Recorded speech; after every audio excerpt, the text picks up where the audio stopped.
आदिवासी बदहान नामवडी आज दरिया खोऱ्यावर येणारा आदिवासी बांधवाने बेन शब्दा मेसेज दी रेलो आहे का आदिवासी बांधव प्रत्येक बैराल शाळायु में हिकवा कोशिश करा तुझे अनाजच्या युवा पिढीले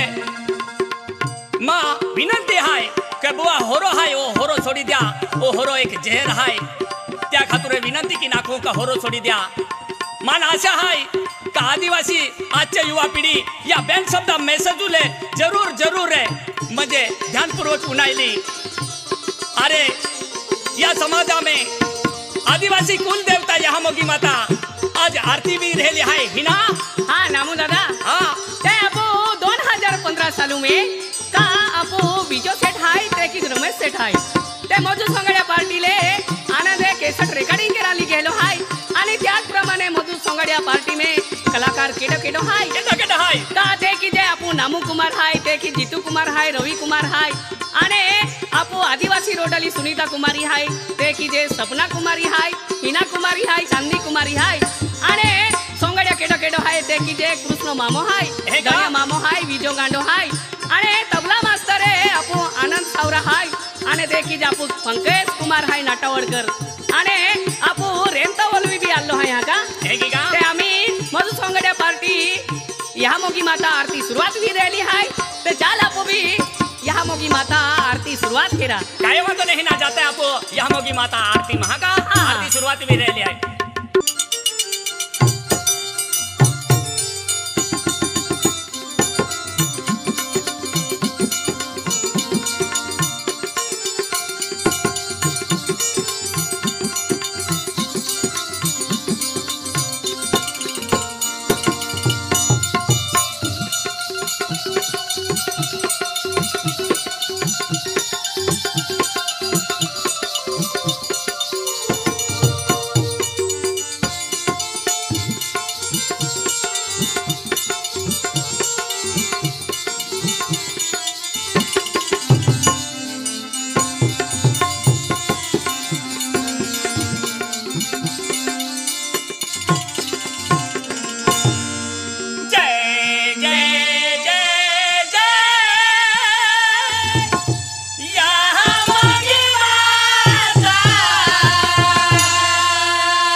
आनंदे